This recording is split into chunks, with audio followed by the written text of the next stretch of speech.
It's year 4 for Duane Vaughn as defensive coordinator. How is this one shaping up compared to your first 3?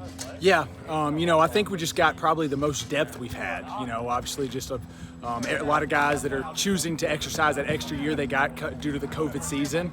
I think we returned 5 corners, and that's probably where it stands out the most in depth compared to last preseason camp. But really, I'd say at inside backer, safety, corner, and D tackle really got a lot of depth, a lot of guys that played a lot of games for us.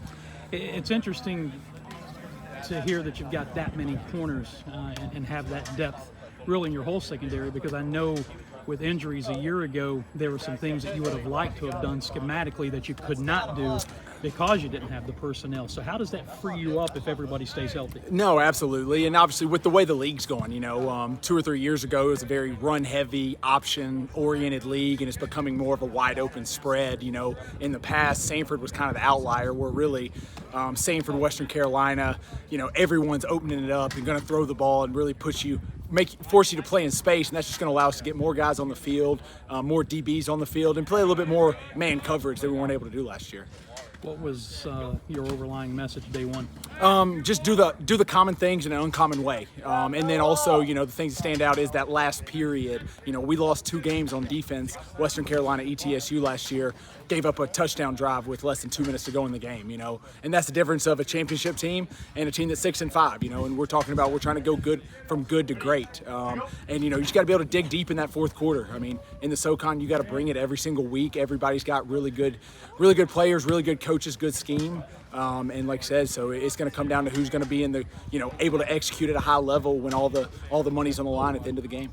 So of the guys who were hurt last year, whether we're talking secondary, talking defensive line, how have they progressed through the offseason? How are they right now as practice is opening up? Yeah, obviously a guy like Matt Sachoka, you lost him to an ACL first game of the year last year, and just he's an emotional leader for us. And obviously having that surgery, he wasn't even at many of the games in the fall. So just having him out here, man, is a big boost. He's been around here. I think this is his 6th season, and just very respected by all guys. And also in the back end, just having Ivan Yates back out here. Callie Chiswick didn't play at all for us in the fall. Dominic Morris, so just competition. That's a coach's best friend when all of a sudden you can shake up that depth chart, and it forces guys to come to practice every day and earn it. Talked about that with Justin Roper, that it's never a bad thing to have guys pushing each other across the board. Yes, and that's something, we've slid day one Wilkins back to safety, and obviously he's been a multi-year starter at that field outside backer for us, and so there's competition all across the board. And like I said, that's, iron sharpens iron. And then same thing, I'm coaching the Bandits, and we get to go against an All-American tackle in Anderson Tomlin, and then a first-team All-Conference guy in Pearson Toomey, and if you can win against those guys at a high level, you feel like you're going to be able to win on Saturdays in the fall. All right, sounds good, Duane. Thanks. Thank you, Dan.